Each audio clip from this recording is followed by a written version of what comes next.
Environmental Legal Defense Fund. We have an International Center for the Rights of Nature.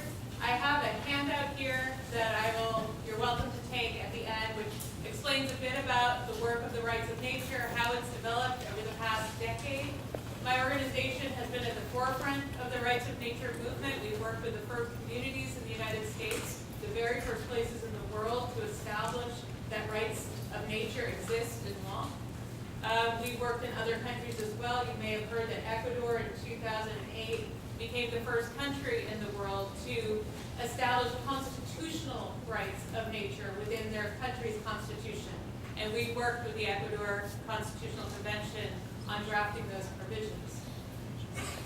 The rights of nature is work that is growing rapidly, but it's not, I think as Julie just said, it's not a new paradigm. In many ways, it's an ancient paradigm now being written into written law. And what I mean by that is some have said to me, it's really taking Indigenous values and writing it in, writing it on paper.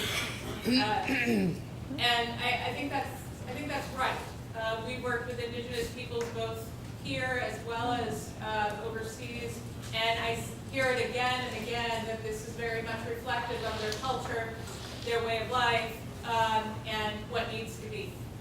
So, very practically speaking, and David spoke a bit about this, which is when we look at existing environmental legal frameworks today, both in the United States as well as outside of the United States, they're based on the concept that nature is treated as property under the law, which means that not only is it without rights, but that environmental laws regulate how we use that property, i.e. how we use nature. So environmental laws all over the world today regulate how we frack, how we drill, how we do other things that exploit and use the natural world. And that means that environmental laws, which may sound strange, environmental laws regulate environmental harm. That means they allow and permit and authorize environmental harm. And I think we could probably all agree that under existing environmental legal frameworks that regulate how we use nature, that we have seen the destruction of nature. And we've seen ecosystems collapse. We've seen species extinction accelerating. And of course, we have climate change moving far faster than even the most optimistic climate scientific models have shown us. So by most every environmental statistics, under 40, 50 plus years of environmental legal frameworks that we have, our modern day kinds of laws, like the Clean Water Act, for example, we've seen the constant destruction of the natural world. So there's a shift that's happening for some to say something needs to change. I think climate change for many has been a place where they've said something really fundamental needs to change in how we as human beings interact with the planet. Not only in walking a lot, as Bill does, but in how we govern our behavior towards the planet, which means how our laws are structured. That shift has now begun with places beginning to put that shift into the written word, into law. And so the first place that did it was a small place in Pennsylvania called Tamaqua Borough, and they were the first that we assisted to write into law that nature has rights, and that people and the government, the municipality, that community can defend and enforce those rights. Other communities, we now have several dozen communities in 10 different states in the U.S. that now have enacted rights of nature laws, and those laws are generally written as that nature itself has rights to exist, to flourish, to regenerate, to restoration, to evolve, and that certain activities that would violate those rights are prohibited. Fracking, for example, we worked with the city of Pittsburgh, which had fracking coming into the city boundaries, and we assisted them to write what we call a community bill of rights, which says that nature has rights within the city of Pittsburgh and prohibits fracking activities as a direct violation of those rights. We're now working in a number of states, including in Washington State. We've been working in Spokane for a while. We've been working with folks in Bellingham for quite a long time as well, to establish this rights-based framework for protecting the environment. In Ecuador, we were invited there in 2008 to meet with their constituent assembly, which included a number of indigenous delegates that were elected to draft that country's new constitution. And in talking with the indigenous delegates there, they said to us that the rights of nature would be strengthening their collective rights as indigenous peoples. They had finally struggled for and achieved gaining their constitutional rights as collective rights as indigenous peoples about 10 years prior to when we were there. And they said that by writing the rights of nature into the Constitution, it would strengthen their rights as indigenous peoples, as collective peoples within the country of Ecuador. They now are the first country to have it in the Constitution, and we've now seen the first cases move forward in Ecuador. So by way of example, the first case that was decided there was a case brought by a river, the Vilcabamba River, what brought a case in its own name to defend and enforce its right against government activity that was interfering with the ability of that river to have a natural flow and to be healthy. And the court found in favor of the river, meaning affirmed that the rights of the river were being violated by the government's activity. That was the first case that we saw. And now we have other cases that have moved forward in Ecuador, upholding and affirming the constitutional rights of nature within that country.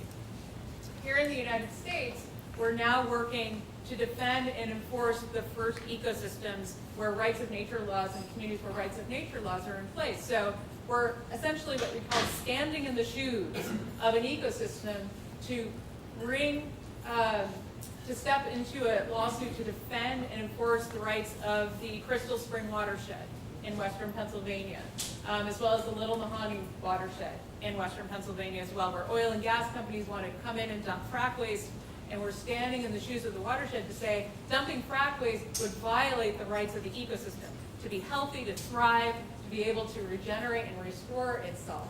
And so those cases are going on right now in Pennsylvania. And so when we talk about, and I think you spoke a bit about this, which is when we talk about this kind of change, this isn't just about writing law. So what Bill and Julie have been doing and working with the Ho-Chunk Nation to have the Ho-Chunk Nation enshrine within the tribal constitution that nature itself has enforceable rights. If that passes in a vote later this year, as Bill said, they become the first tribal nation in the United States to codify that nature has rights within their constitution. What they have done in the Ho-Chunk Nation has opened up this conversation with other indigenous peoples, with other native peoples within the tribal nation world. And so we've had meetings with others and trainings with other tribal nations who said, what have they done? We want to understand that and how it would impact us and our ability to protect our lands, protect our peoples, protect our water. This is very important. It's important because if you, I think, spoke to, there's this shift from a property-based regime to a rights-based one is very much standing on the shoulders of other movements. You spoke, I think, to the suffrage movement, the abolitionist movement, other movements both here in the United States and around the world, including the indigenous movement, which is making a fundamental shift, not only in how we think about certain people or think about nature, that cultural shift that is absolutely essential, but driving that cultural shift into law. And movements take generations. They're about struggle, and they're about making a fundamental shift in how long governance treats something. So how long governance treated African Americans with the end of slavery, treated women under the law. And now we're talking about, we've had a lot of progress in how government and law treats people, but we haven't had a lot of progress in how government and law treats nature. And that's the movement that we think is beginning, a new people's movement for nature. There was a discussion earlier during the keynote about how there's been decisions in India, as well as most recently we've learned about in Colombia, in which courts have found, truly out of desperation for how government is treating their ecosystems, that nature has certain rights under the law. The Ganga River, the Rio Atrato in Colombia, that these rivers have been so decimated under government failure to protect these places because the laws don't even recognize protection, that they have to take what they're considering extraordinary measures to recognize that these ecosystems have certain rights to exist, the basic right to life of a river.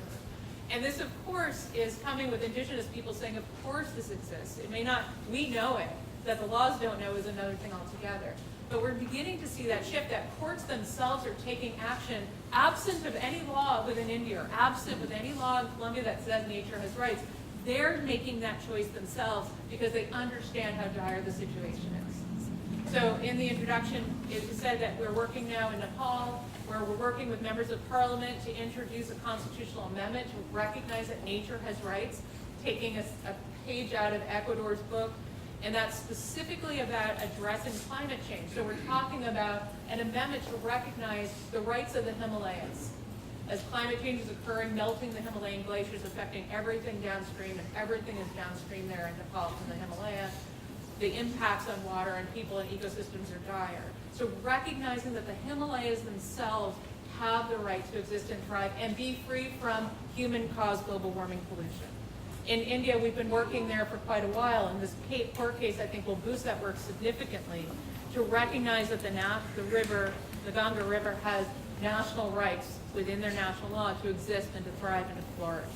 We're working in other places as well. This work is really joining people together in a movement, understanding that the kind of change we're talking about isn't going to come easily. It's been taking years in the Ho-Chunk Nation, and hopefully that vote will take place this year, and I think that will help to accelerate things. But this work is long-term work. The Indigenous rights movement is long-term work, and I think we have to look at those past movements, take those lessons about what those struggles look like and continue to look like, and how the change needs to make. It's not just changing how we think about the planet. It's changing how the law and our governance treats the planet, because we don't believe it. Without putting the highest protections on nature, through the recognition of legally enforceable rights that each and every one of us can go into court to defend and enforce, without putting that highest protection that we have into the law, which is the recognition of rights, we don't see the kind of change that needs to happen can happen. Thank you.